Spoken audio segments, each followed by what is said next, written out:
मैंने श्रीमद् भगवत गीता तब तक नहीं पढ़ी थी जब तक मुझे ये ज्ञान नहीं हुआ कि हम सब आत्माएं हैं और ये जिंदगी हम आत्माओं के लिए एक इम्तिहान है, अपने अंदर से अपने सबसे अच्छे रूप को बाहर निकालने का। और भगवत गीता इस इम्तिहान को पास करने की एक अहम किताब। भगवत गीता के 18 अध्याय हैं और ये संस्कृत में परमात्मा द्वारा दी गई थी। समय के साथ संस्कृत भाषा रोजमर्रा की जिंदगी से निकल गई और ये ज्ञान मनुष्य से दूर हो गया। समय समय पर भगवत गीता के साधारण अक्षरों में अनुवाद किया गया। इसी कोशिश को आगे बढ़ाते हुए आने वाले 9 मिनट में भगवत गीता के कुछ अहम हिस्सों को अपने गुरु के आशीर्वाद से एक आसान रूप में मैं अपने 7 बिलियन भाई बहनों के चरणों में समर्पित कर रहा हूं। ये ज्ञान परमात्मा ने भगवान कृष्ण के द्वारा सबसे बड़े धर्म युद्ध महाभारत की रणभूमि क्षेत्र में अर्जुन को कुछ 5000 साल पहले दिए। ये वो वक्त था जब धर्म का बार बार उल्लंघन हुआ, परमात्मा का डर मनुष्य से निकाल गया। लालच की होड़ में भाई ने भाई को मारने की कोशिश की और यही नहीं, एक ब्याहता औरत को भरी सभा में अपने बड़ों के सामने अपमानित किया गया। पहले के मनुष्य जाति धर्म युग से निकालकर पूर्ण रूप से कलयुग में जाति युद्ध की रणभूमि में युद्ध से कुछ पहले परमात्मा ने गीता भगवान कृष्ण के द्वारा मनुष्य जाति के कल्याण के लिए दी। ऐसे ही जैसे कभी तूरा मोसेस को, गॉस्पल जीसस को और कुरान प्रॉफिट मोहम्मद को दी। गीता, बाइबल, कुरान, तूरा, गुरु ग्रंथ साहिब परमात्मा द्वारा दी गई किताबें हैं जो किसी एक धर्म के लिए नहीं बल्कि पूरी मनुष्य जाति के लिए है, पूरी इंसानियत के लिए है, सब महात्माओं के लिए है, क्योंकि ये आत्मा को परमात्मा के बारे में, उसकी सृष्टि के बारे में और सबसे अहम ये उन कायदों के बारे में समझाती है जिनका आत्मा को मनुष्य के रूप में हर हाल में पालन करना होगा, रक्षा करनी होगी।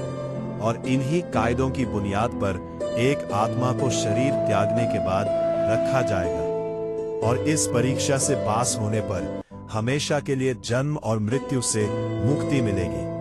परमात्मा भगवत गीता में कहते हैं कि मैं ही सब की शुरुआत हूँ, मैं शुरू से भी पहले था और सब खत्म होने के बाद भी रहूंगा। सब मुझ में है और मैं सब में हूँ।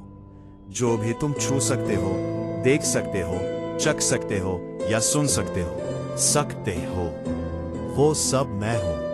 ये नदियां, पहाड़, सूरज, ग्रहण, चांद, सितारे सब मैंने बनाए हैं। मैंने ही भगवान, शैतान, राक्षस और इंसान बनाया। मैं सर्वव्यापी हूँ, सब में रहता हूँ, सब मैं हूँ, मैं ही हूँ। मैं ही ब्रह्मा बन के सब बनाता हूँ और उदरा बन के सब नष्ट कर दे। मैं ये सृष्टि यूं ही बनाता और तोड़ता रहूंगा ताकि आत्माओं को मौके मिल सके इस जन्म और मृत्यु से एक दिन मोक्ष पाने को, हमेशा के लिए परमात्मा के साथ रहने को। भगवत गीता कहती है कि इस सबसे बड़ी परीक्षा के लिए परमात्मा ने प्रकृति का निर्माण 5 तत्व हवा, अग्नि, जल, पृथ्वी और ईथर से किया, जिन्हें हम चूंके, चक्के, सूंघ के, देख के समझ सकते हैं, पर खुद परमात्मा इन 5 इंद्रियों की समझ से बाहर है। उन्हें आत्मा इन इंद्रियों से नहीं जान सकती। आत्मा 5 इंद्रियों के साथ वैसे ही है जैसे एक लोहे का रोबोट जिससे अपने बनाने वाले का कोई पता नहीं। अर्जुन को भी परमात्मा का विराट रूप देखने के लिए भगवान कृष्ण ने दिव्य नेत्र दिए। भगवत गीता समझाती है कि आत्मा अजन्मी है, इसे कोई मार नहीं सकता, कोई जला नहीं सकता, डूबा नहीं सकता, काट नहीं सकता। लेकिन आत्मा को परमात्मा के साथ हमेशा रहने के लिए ये परीक्षा रूपी जीवन में बैठना ही पड़ेगा। इस परीक्षा के लिए परमात्मा से बिछुड़ के आत्मा को पृथ्वी पर किसी न किसी रूप में जन्म लेना पड़ता है और 88 करोड़ जोनियों को जीने और भोगने के बाद एक आत्मा को मनुष्य का शरीर और दिमाग मिलता है। सबसे बड़ी मर्यादाओं की परीक्षा में बैठने के लिए हर मनुष्य को इस पूरी परीक्षा के दौरान तरह तरह की अच्छी और बुरी भावनाओं के चक्रव्यूह में अपने ही भाई बहन या मित्रों के साथ डाला जाता है, जिसमें हर आत्मा को अपने अंदर के तामसिक और राजसिक अवगुणों से निकल के सात्विक जीवन में प्रवेश करने के मौके मिलते हैं। हमारे तामसिक गुण वो है जो हमारे अंदर हीन भावना पैदा करके हमें खुद को उदास और नुकसान पहुंचाते हैं, और हमारे राजसिक गुण हमें ईर्ष्यालु और लोभी बना के दूसरों के प्रति नुकसान पहुंचा सकता है। इस परीक्षा के दौरान हर आत्मा को तामसिक और राजसिक गुणों को खत्म करके अपने सात्विक गुणों से परिचित होना पड़े। सात्विक गुण वो है जो आत्मा को अपने आसपास की हर चीज से जोड़े और उन्हें प्यार करना सिखाते हैं। परीक्षा के दौरान हर आत्मा को जीवन के 4 ओ स्तंभ धर्म, अर्थ, काम और मोक्ष का ज्ञान पाके ही मुक्ति मिलती है। यही वो द्वार है जिन्हें समझ के ही आत्मा परमात्मा को समझ सकती है। पहला द्वार धर्म का है और शेर इसका प्रतीक है। धर्म वही है जो गीता में लिखा हुआ है, वेदों में लिखा हुआ है, गुरु ग्रंथ साहिब, बाइबलिया, कुरान में लिखा है। धर्म वही है जो धारण किया हुआ है, जिसे आपका दिल मानता है, जैसे झूठ नहीं बोलना, चोरी नहीं करना, भगवान का निरादर नहीं करना, दूसरों को नुकसान नहीं देना। यही सब धर्म है और हर आत्मा को अपने जीवन काल में हर समय धर्म का पालन करना होगा और उसकी रक्षा करनी होगी। दूसरा द्वार अर्थ का है और घोड़ा इसका प्रतीक है। हर आत्मा अपने हर जीवन काल में अपने पृथ्वी पर होने का अर्थ या मूल कारण समझेगी। इस जिंदगी में भोगने वाली चीजें और रिश्तों का आनंद लेगी। अच्छा बेटा, यह है अच्छी बेटी, अच्छा भाई या अच्छी बहन, अच्छा पति या अच्छी पत्नी बन के हर दुनियावी रिश्ते पर खरी उतरेगी और इस परीक्षा को पास करेगी। तीसरा द्वार काम का है। भगवद गीता समझाती है कि हर मनुष्य के अंदर काम, क्रोध, लोभ, मोह, अहंकार और ईर्ष्या जैसी 6 भावनाएं हमें अपने और दूसरों के प्रति नुकसान पहुंचा सकती है। इन भावनाओं को हर मनुष्य को हमेशा अपने नियंत्रण में रखना होगा, क्योंकि इनके बहाव में किया हुआ कोई भी काम हमारे जीवन भर की परेशानी का कारण बन सकता है। एक आत्मा संतोष और सादगी से इन भावनाओं पर हमेशा के लिए विजय पा सकती है। चौथा स्तंभ मोक्ष का है और हाथी इसका प्रतीक है। इस परीक्षा रूपी जीवन में हर मनुष्य हर समय कुछ इच्छाएं रखता है। कुछ इच्छाएं एक ही जन्म काल में पूरी हो जाती है, पर कुछ अधूरी रह जाती है और उनके पूरा होने के लिए आत्मा को वापस पृथ्वी पर आना पड़ता है।